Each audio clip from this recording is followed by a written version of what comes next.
Hi everybody, welcome back. This is Drew Waters, guest person.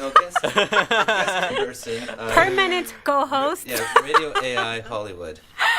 Awesome. That was dope. We were recently talking about me. No, we weren't. we were We are going to be talking we're about going to be you. talking about me, and we were talking about newsworthy events. Newsworthy, McDonald's, fingerprints, I know. Hillary Clinton. Okay, so let's get this interview started, All shall right. we? All right.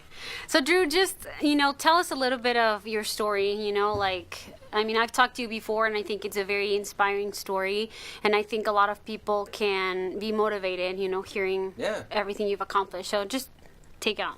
Sure.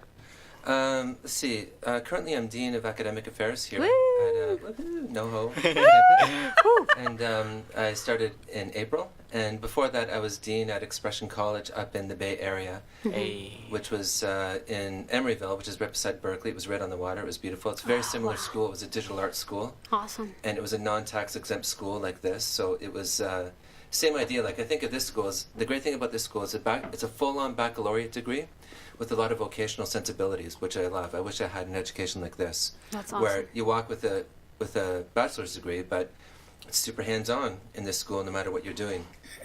And there's a lot of theoretical concepts, but it's less theoretical than you would get from a other school if you were to do the same thing. Mm-hmm. So that was Expression College. And before that, I was Vice President of Studio Operations, Archives and Strategy at Capitol Records. That's awesome. Yeah, I was over at the Wow. White Tower for quite a while, and I ran all the studios, like Studio A, B, and C, which are the most well-known ones. But in total, there was 12 studios in the White Building. There's 5 mastering suites, 3 main studios, 2 transfer suites, and there was 2 studios on the second floor. One, I transformed my office into a studio and moved offices just before I left. Mm-hmm. And of those 5 mastering studios, there's also 2 lacquer cutting machines where they actually cut straight to lacquer, and that lacquer is shipped to the vinyl pressing plant. So I got to know a lot about the studio process. I knew a lot already about this stuff, but I got to know even more about mastering and also like operations and a lot of strategy. So I was working closely with A&R, catalog A&R, frontline A&R, and catalog A&R. And we had 5 vaults. I also did the vaults, all the archives. So we had 1.4 million prints, proofs, slides, and negatives dating back to the 1940s. So I had to get to know a lot about photos and photo archiving. And then audio, we had like over 600,000 tapes, which are still used constantly because they outlast hard drives by far. Oh, wow. And the hard drives die, the mechanical ones die within about 5 years. Flash-based drives, like solid state, are unpredictable. So they could just, the thing about mechanical drives, if you lose a little bit, if it dies, you can lose a little bit. Flash drives, if they die, you lose the whole thing. So in audio, tape still prevails, which is great.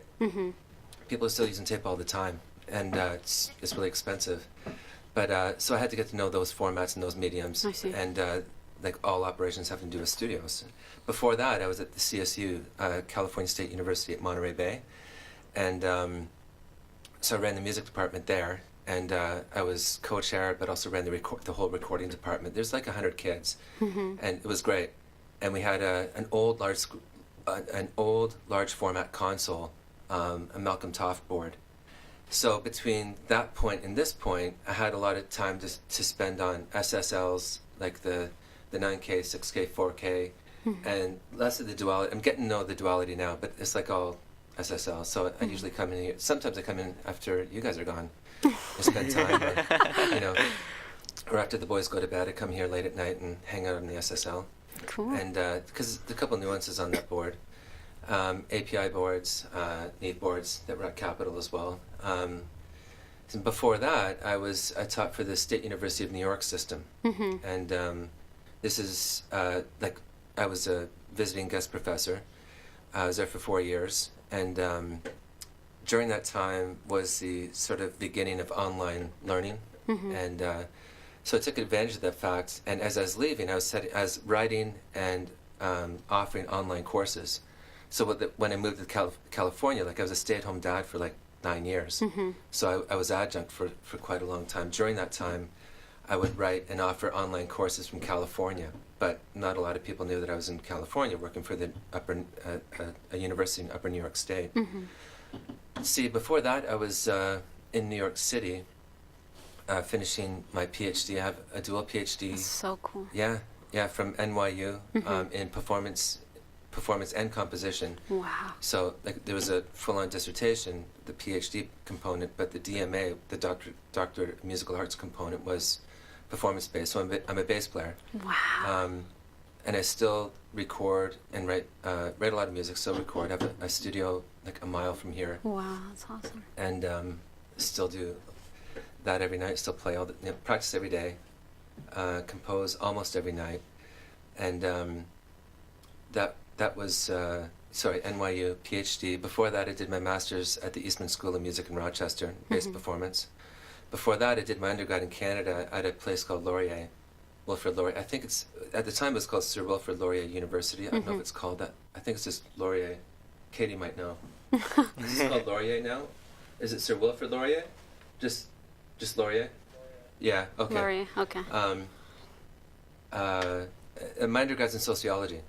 So oh, wow. now the thing is, That's surprising. yeah, and I was taking all these music classes, but I played electric bass, not double bass, and so they wouldn't let me finish on electric bass. At the very end of my degree, they said you need 4 more semesters of double bass performance, so you get credits for like playing in the orchestra, right? And it's actually hard, and you get credits for ensembles as well. But the ensembles meet like 2 or 3 times a week. The orchestra rehearsals are like 3 hours twice a week, so it's super time consuming. Yeah. Kind of boring sometimes because it's rehearsal, and I'm thinking I don't want to stick around and not do my masters when I have to be there for 4 credits or for 4 units, and then so when I finished that, I actually started my master's. I moved to Rochester, and I was teaching adjunct a couple colleges as I was doing this. And then the school, my undergrad called and said, you need a Geography 101 to fulfill your science component. No, I'm serious, right? Oh my So when God. students come into my office, I'm like, I need one more, one more class to graduate. And I can't, and I said, well, it was offered like 20 times since you've been here. It's a really hard discussion, but you got to get that last credit. And I can trump that by saying, I thought I finished my undergrad, and in between the summers of my 2 years in my master's, I had to go back during the summer, sit in a Geography 101 class with a bunch of 18-year-olds, which I'm sure they were nice, right? But, learning about like rivers and mountains and clouds and stuff, it was like really mind-blowing. Geography holding you back. Yeah, and then because I talked to the dean at my master's, and he's like, well, you're accepted, but, your parents might want to see you graduate with your undergrad. I'm like, okay, so I went back and did it. And then when I got the piece of paper, I remember, like, I went to the registrar, like Jeannie, right? I went to someone like Jeannie, picked up my piece of paper, and I threw it in the back of my car. I was on the way to a gig. Then my parents found out, like, months later that I didn't sign up for the walking graduation part. Oh my God. So, and then my dad explained to me, like, he said, when you graduate, it's for a reason. Like, that ritual's for a reason. Like, because people make fun of kindergarten kids that have graduation. They put on the little cap and gown, they walk down their hallway. It's a big deal, right? But it's supposed to be a big deal because that ritual is like a benchmark or a landmark to saying, I suffered through this. I suffered through kindergarten. No, like I suffered through my undergrad, and like celebrate the fact that you jumped through that multiple, like thousands of hoops just to get there. Yeah. So that was. I regret that, but I did walk for my master's and I did walk for my PhD. And I think Rowan, my 14-year-old, was like maybe 3 months old at the time or something. Oh, wow. Yep. And let's see, that was my undergrad sociology. But I had high school wasn't great for me. These 2 guys do really well in school. I don't do so well. I didn't do well in school, so I had to learn how to learn once I got out. Yeah. And that entailed, I was taking a couple courses. A music course and a psychology course. Music course was going really well. I had no idea what real school was like because I got horrible grades in high school. And then I was failing the psych class, and I was like kind of freaked out, like I was panicked. So I bought a book on studying. Oh, cool. And that book, and I try to tell students this as much as I can, but I had to take notes in class, and like when whoever the lecturer was. my handwriting is horrible. I don't know if you've seen it, but it's like, if you guys see my signature, I probably signed stuff for you guys, right? It's like illegible. I can't even read it afterwards. So take notes in class, and then I had to take notes from the textbook, like whatever textbook book was there. Like I couldn't just highlight. I had to be like active in like learning this stuff. Then I had to take notes in another notebook from my for tests, like to prepare myself for tests. So I did 3 notebooks per class. Oh, wow. That's how I had to make it happen, and that's to maintain a certain GPA. And eventually, I graduated with a 3.92 or something. Oh, wow. In the end. This is coming from like getting Q minuses in Yeah. high school, like getting the worst grades possible. Yeah. Right? So, and then I just want to rewind a couple other things. There's when I was doing my master's, I commuted from Toronto to Rochester. That's like 2 different countries. Oh, wow. So once a week, like I would go have class Tuesday, Wednesday, Thursday, and then I'd drive back. I would do gigs, and I would do I would teach just to make the tuition happen, because tuition at the time was like yours. It was like your tuition's, you know, it's a lot of cash, and Very you're getting expensive, great, yeah. it's expensive, It's a and you're getting lot. great value for it, and so was I. But I had to like maintain, you know, that some sort of job. So and all I did was gigs at the time. So Yeah. and I did that for 2 years. So the commute was like, if someone says, "Oh, I'm having trouble getting to school in the morning," You're like, I came from another country. You know what I mean? To go to school. yeah, and I the good did. thing is that it gives you that opportunity to relate to the students yeah. who are struggling, because Yeah. you've been through all the struggles. And You've been worse, through the yeah. struggles, like, you know, maybe not doing so well in a class, and like you're saying, commuting time. So it's different to just say to a student, "Oh yeah, you can do this," than to say, "I've been there." Yeah, and nothing was given to me at all. Like, it wasn't just handed to me at all. And so I can relate. So if they're having, you know, there's something going on at home that's like super stressful, like thankfully it wasn't, and there was times it was, but like I can relate to that, or like the commuting thing, or academically if their strengths lie elsewhere. Like according to high school, like I shouldn't have even graduated high school, or gotten an undergrad, or gotten a master's, and certainly not a dual PhD. There's no way. Had I listened to my academic advisors. Wow. So don't listen to your academic. So basically, all Someone says, academic "No, no, advisors were not. No, Chuck is awesome. Poor Chuck is. No, Chuck is the best. I mean, like, Chuck is amazing. More Let's- like academic counselors. If we had academic counselors, say, no, you should No, I really, know what you know, mean. yeah, you should really do this. So, but yeah. Yeah, and I think, like I was saying, it's inspirational, because I think we've all, as students, been at that point where it's like, can I really make it? You know, can I pull through? Can I like just jump over these obstacles that sometimes can seem just like impossible to overcome? I know, right? So I think listening to her story and seeing, well, if this person was able to make it, and seeing where you are now, it's motivational for us, you know, knowing that you can accomplish what you want if you stay focused, basically. Yeah, definitely. I always wanted, like, someone taught me this a long time ago, that your degree does not define you at all. Like, I'm not a sociologist.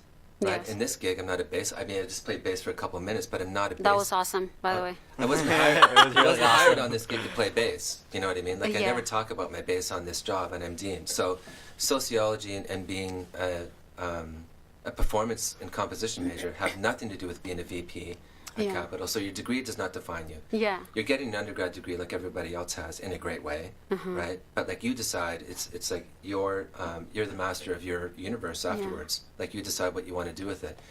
So. And speaking of diversity, because, you know, like you're saying, okay, this is my degree, but then I know other areas. We were talking before, when I just met you, I was asking you how you relate to all of these students, because everyone has different majors.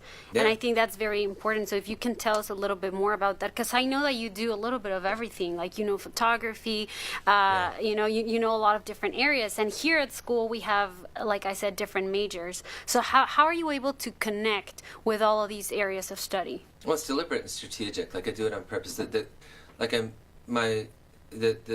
two programs I probably know the least. Media, no problem. I can talk pretty fluently across all digital media types. And I might not know specifically about the software that you're using. Like, my emphasis is in audio, like all things audio.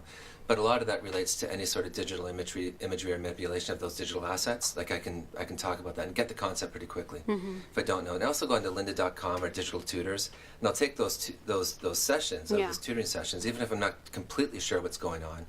Like, lately I'm getting into rotoscoping. I think do you guys know what rotoscoping is? No. Oh, it's like you take an individual frame from a film or a digital film, and you trace it 24 frames per second, then you go to the next frame, and then you trace around the most salient points, then the next frame.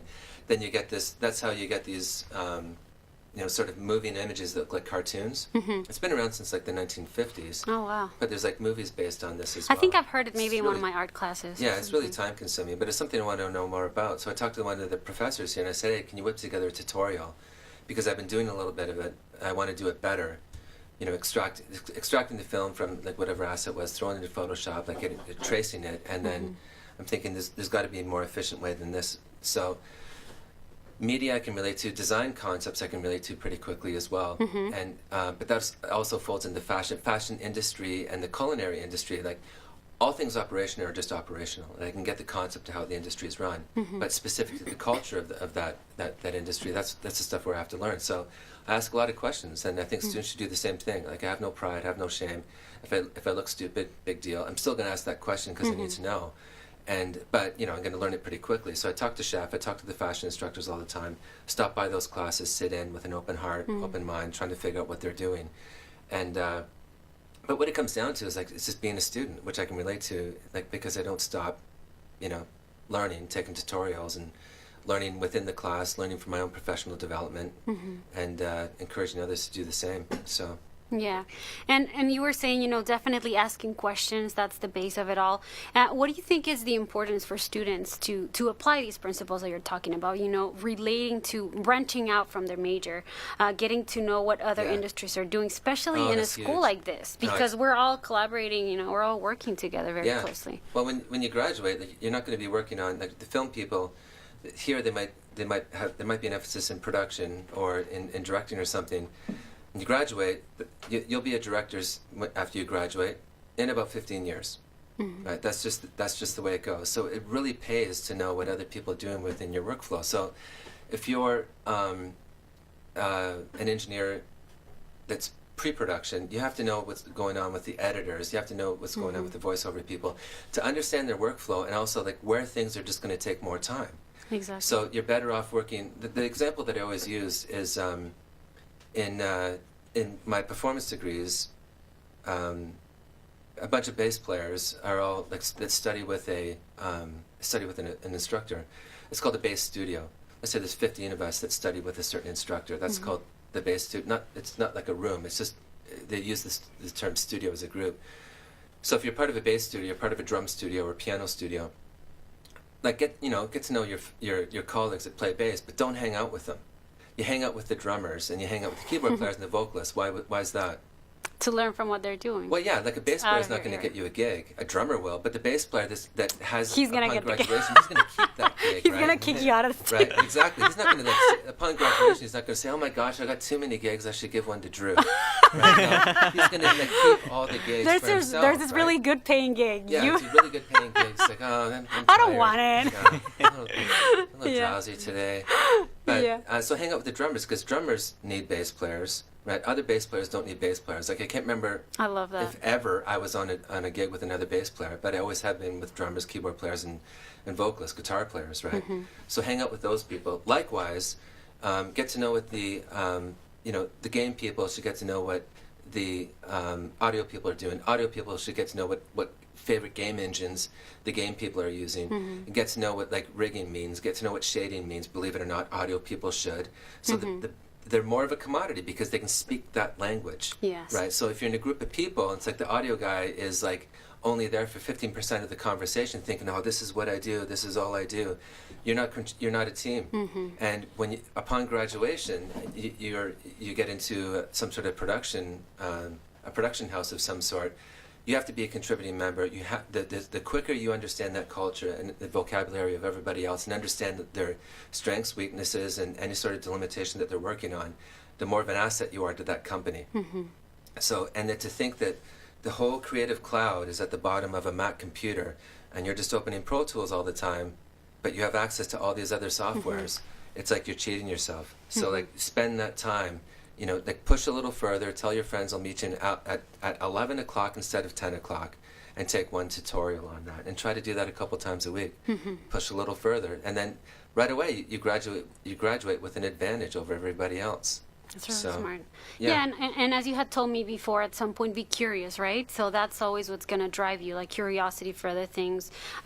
We had last week on the show, we had Justin, who's the organizer of the Noho Art Walk, and I was also asking him about collaborations because that's something that I've been stressing here, like just the importance of collaborating. Even here in the club, I think, you know, if we have something good going on, it's because we all collaborate. There's people from different majors, and everyone's using their talents, you know, to create a better product. So I think that's very important, and I always like to hear that opinion from someone else. Yeah, like the person who set up this mic should know what that camera does, right? And say to the person that set up the camera, do you know what phantom power is? And the person that set up the mic, say to the camera person, do you know what phantom power is? The person that set up the mic, the camera, say to the mic person, do you know what an f-stop is? And get to know those. They're completely unrelated, but I mean, eventually you can build bridges. So yeah, collaboration is huge. Because when you graduate, no one works alone. Yeah. If you do, it's going to take you like 5 times the amount of time to do anything, you know, significant or meaningful. Yeah, definitely. And speaking of graduation, you know, for those students who might be starting their careers out there, that's something I always ask. What's your advice for them? You know, they're starting their careers, they're just fresh out. Where do they go? Because that can sometimes be challenging, right? So. Well, actually, I'd recommend that they start their career now, but before they graduate. Like, think of themselves as a brand. Oh yeah. Right. So if there's any electives on branding, like take those classes. Like you as a business, you know, if you can rock a spreadsheet, if you can rock profit and loss statement, start your own company, like what it means to put yourself out there, presenting yourself, not just in social media, but you know how you present yourself as a person, as a team player. Start it now. Try to get some freelance gigs right now. The thing that I really stress is any sort of like internship possibility. Like internships lead to jobs. Yes. Right. It's like the longest interview you've ever been on, and it might be a little bit underpaid, or it might be not exactly doing what you're doing. But you know, I've talked to students that don't want entry-level positions, which is mind-blowing. Mind-blowing. What? You know, they said, "Oh, you know, I'm a director." I'm like, okay, at your kitchen table maybe, but I mean, like, the thing is, like, why not work with a director that's been in like features or like independent films for 20 years, and what you can learn by just hearing the conversations that they have, you know, and being at the table when that happens. But yeah, I would recommend like take any entry level position that you can, and you know, take how do I say it like nicely, but. If someone discourages, I don't know what you're gonna say. Someone discourages you from doing that, you know, follow your intuition. And if you think it's a possibility, like there's someone here that worked at Disney for years and started off as a receptionist, and it led to like a full-on Disney gig. Wow. So, and that's not uncommon. It's super common. Yeah, and actually here on the show, like a few shows ago, we had Dave Martin as a guest, and he was talking about the same thing. You know, he was saying, never see a job as being too small for you, because you never know what that's going to lead to. Never. So I guess it's the same concept that you're talking about, just kind of like getting your feet out there and starting, you know, taking whatever opportunity. I think that's... Show up. Yeah. It's 2 words. Key to everyone's success is show up. If it's an 8 o'clock class, get there at 7:45. If it ends at 12, leave at 12:15. Yeah. You know, and be there. If there's any opportunity, sent out an email to all faculty, and if anyone's listening, let me know if you got it from your faculty. But Maurice set up this like a panel. And you can see it on the posters in the hallway. Like three panelists are coming in to speak to people, talk to those people, ask them a ton of questions, impress them, short of being irritating, but show up to all these extracurricular events. If whatever you do has like a society or a guild or an association or a group of people or a meetup, show up. Just go to it. People can't read your mind. You have to tell them. And then I always say this: you have to say 3 things. This is what you do. This is what you want. This is what you want to do, and this is how you can save that company money. Now, I've said this before, the elevator, right? yeah, the elevator pitch, right? But this is what I'm doing right now. 1 sentence. This is what I want to do for you or with you, and this is how I'm going to save your company money. Oh, that's awesome. Right? Either by an innovative idea or making your systems more efficient. That's great advice, especially because sometimes you're in a situation where you only have 2 or 3 minutes, right? So Yeah. taking advantage of that time. Yeah, rehearse it. Go in front of the mirror, write it down, test it in front of people, and say it. So eventually, when you look in the person's eye, you can say it like you mean it. You know what I mean? Record Sincere. yourself, Yeah, listen record to yourself. it. Yeah. And you were also you mentioned branding, and we were also having this conversation before. How sometimes it's hard for students or people in general to sell themselves. Let's say advertise themselves. How does one get there? You know, if you're not used to doing that for yourself, promoting what you do, like how can you get comfortable with promoting yourself? Yeah, I mean, you can work on that, and that by showing up to these social events, right? Not to be confused with social media, but like social events where there's like face-to-face contact. Not right? cyborg Yeah, activity. exactly. Right? Okay. Not paying with your finger. Showing up to these events, and also let your portfolio speak for itself. You know, because if you can't say it well with your words or as eloquently as you would like, make sure your portfolio completely rocks, because eventually it all comes down to your portfolio anyway. Like how you interface with others, right? Not just interface with your computer, but how you interface with others, and what your portfolio looks like, and what you can bring to the table, how you can contribute. That's awesome. Yeah. Now, before we end the interview, I just wanted to ask you about some of the music that I've heard from you. I was looking up kind of like, you know, some of the stuff that you have produced, and I ran into this beautiful piece called Beach. And I was looking, it was very interesting because I see, what is this, like around seven songs, and they all have like very simple one word titles. Oh, right. Or descriptions. It just says like beach, dunes, path, bridge, barracks, town, church, home. And I thought it was very interesting, the concept of grabbing one word and interpret it musically. So if you can tell us a little bit of that process. Yeah, there's a concept behind this. So when it's taught at CSU Monterey Bay, it's on the, like it's within the grounds of the former Fort Ord, ORD. So it's a recommissioned military base that was on the beach. And Dune State Park actually was Dune State Park was a beach like in the Monterey Bay that was closed. It was a Superfund site actually, where they used to military personnel used to go to the get boxes of shells, go down to the beach, fire off a couple hundred rounds, and pick up the box and bring it back again. But it was too hard to. The thing is, when you got back to the army, you'd have to count these shells, how many you used, of which there's hundreds in the box. So they thought, well, forget it, I'm not going to count them. They would bury them in the beach, and they're lead. They're made out of lead. So the beach was completely contaminated. So they spent years cleaning up that beach. Now it's open for. It opened like a year before I got there in 2008, 2009. Someone can call me and correct me, but it's not like I care much, but I mean, it's around that time that the beach reopened, right, when I got there. And then I started to read about the history, because like the music department was in a repurposed church on the repurposed military base. So it was a multi-denominational church, and it was modern looking. Like it wasn't like an old Gothic looking church. It was a little more modern looking, but it had been built in the 60s. And then where we did all of our performances, where I lectured, where all the gigs were, where all the performance concerts, every class was probably where the altar was. And then it sort of fanned out like a typical congregation type seating. So it was a cool place to work. Then I thought, man, like I'm standing where all these ceremonies took place. Those ceremonies including like, baptisms, weddings, funerals, right? Then I thought, okay, it's like a military base, so it's largely, Christian based. So the last place you go before you're sent off was probably to church. And then the first place you come back is probably church, either to celebrate that you're still alive, or, people celebrating your life in the form of a funeral. So the energy there was pretty, Wow. not the energy, but my thoughts about where I was standing. Very all intense of this that took emotions, place. Yeah. And that was like over the course of like decades. So there's probably, arguably thousands of these types of ceremonies. So then I did a bit of research on people, and I found a soldier that had been stationed there named Freddie, and he departed February 3rd, 1969, and he came back 4 weeks later from Vietnam, dead.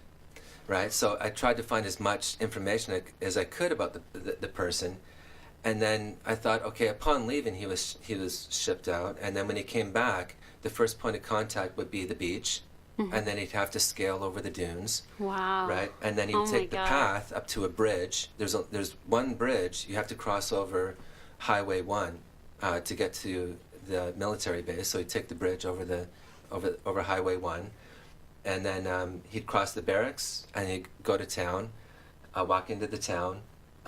He'd go to the church because that's the last place he would either his spirit would end up there or meet the family there or something, and then he'd be home. So it's like this. Wow, You know, it's like that's amazing. I wasn't even thinking there was such an amazing story. Well, that's and so the title of each song is Beach, Dunes, Path, Bridge, Barracks, Town, Church, Home. It's like it's a journey.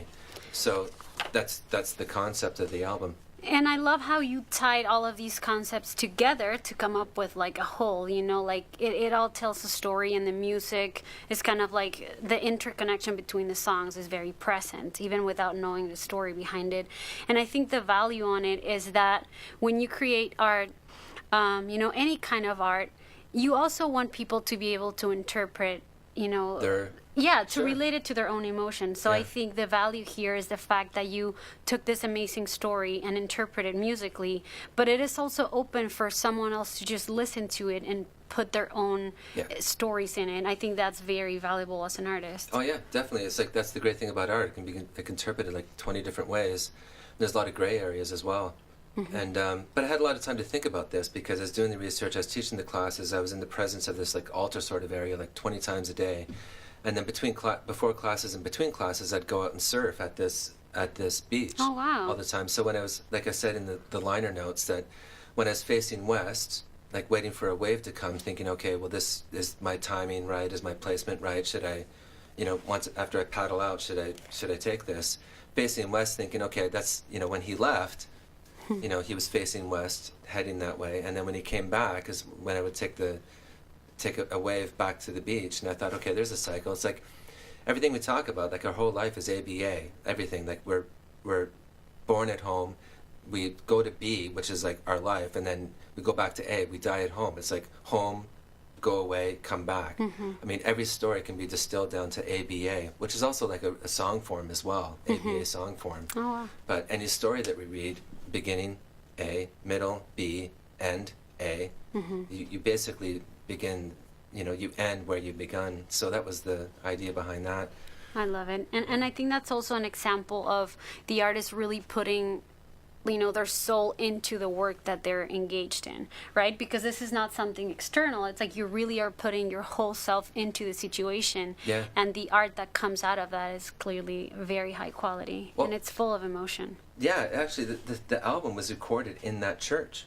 Wow. That's so cool. Yeah, like the drummer Alex, is trumpet, drums, and bass. That's it. Then I played all these other instruments on top of it, but it was like basically those three instruments. So it was actually, the concept is embodied in that space. That's where awesome. those sounds, like what you hear are the walls. You hear the walls of that church because everything was mic'd, like the drum sounds and everything were from that church space. I love it. Yeah. What do you think, Teddy? Now, Isn't so that a does cool does project? Does it get like a natural church reverb without even? No, it was a pretty crappy sound, believe it or not. Like you what? think church, oh, it's going to be Yeah. huge and high ceilings, but actually, it was like, I'll be honest, like it was like square walls. So there's there's early reflections, right? That's why like those things are behind you, and that's to randomize the sound when it comes back to us. There's parallel surfaces everywhere, so there was, and some standing waves as well. Meaning like there's not enough space for like a low E, which is like 41 hertz, which is like, I think 41 hertz is like 23 feet or something, to be fully realized before it gets comes back, cancels out the sound that was previously created, and actually creates the phase effect that we've been hearing on our, related to the phase effect that's kind of going on right now. This, I mean, those are, it sounds phasey, but anyway, Yeah. it wasn't a great sounding room. But if you there's some points of the room you could mic, like for a room mic, and you can capture a really cool sound as long as you were in those like parallel surfaces. But it's almost like the concept of the church. The cool thing is I got to capture it at the church as well. I felt really grateful about that. Super cool. Yeah. That's So, awesome. one more thing. I'm really curious about your shows. How often did you play shows? Like, say for 1 week. How often would you play shows? Or Where when I would was you a be kid? at? Or when I was in my 20s? In your 20s. 20s? I'd Yeah. probably do, honestly, like anywhere between like 5 and 8 shows a week. Oh, wow. So, yeah, I do like a performance every night, right? And then I do like, and then a matinee or something like that. So if it was like a club, in a club, it would be like during the week. If it was like a society gig where it was some sort of event or a wedding or any sort of ceremonial type, where there was a gig attached or some sort of reception, that'd be on Saturday or Sunday. And then if I was doing shows, like if it was in a pit orchestra, there'd probably be matinees involved as well. But that wasn't forever. That wasn't for like 20 years straight. But like there's like a 5-year period where I was probably playing 5 to 7 or 8 shows a week. Wow. And now I Dedication. hardly ever do gigs anymore. I don't. No? Never gonna go back? Oh yeah, I'll go back for sure. But now's not a good time. I mean, You're a little a little busy. busy. So, That's awesome. So the priority is like I practice every day, and I record almost every day. Like that's the, well, that's another thing I'd recommend to people. If you call yourself an audio engineer, you got to press 3 on the keypad every single day. I mean, if it's Pro Tools. What's the Logic Quick Start key? R. R. Press 3 on the keypad or R on Logic. That's right. What is it on Reaper? I don't know either. Yeah. I don't know. It's been too long. All right. But yeah, if you photograph, if you're a photographer, take a photo every day, analyze it. Like tape doesn't lie. Like play it back and listen to it. Whether you're a Yeah. performing artist or recording artist, make sure you do it every day. So. That's awesome. Well, thank you so much, Drew. Is there Yay. anything else you want to ask Teddy before we go? Nope. It Thank was you really great so much, having Drew you Waters. here. Finally, what do you think about our club? You're here. What do you think about the Give show? Give us your opinion. Yes. Give us some feedback. So I guess I feel like I am part of the Woo! club now. But no, I think this club is great. Everybody should join and Yeah. keep on doing it and be organized and listen to what Ben has to say. And so, he gives you guidance, but he gives you guys a lot of freedom. That's cool. He's awesome. Yeah, Yeah, he's Ben's really great. cool. Any advice for us? Any tips? Anything else we should know? No, but if you guys are out here on a Saturday afternoon doing this, you guys are all going to be successful. Did We're all everyone gonna be hear that? successful. Okay, everybody, you guys got it all guys. figured out. If you're taking time out of your busy school schedules, you all probably work, and you made this work around your work schedule. Well, I guess my advice is just keep on doing what you're doing. Yeah. Because it'll be fine. Yes. And we have 3 new members. So did you hear that, new members? He Contribute said, new if you're a members. member, you're going to be successful. There we go. Just saying. Throw it up for signs. All right, Drew. like Thank you you mean it. so much Thank you so much. for this. This it was was Drew awesome. Waters, Say AI yeah. Noho Radio.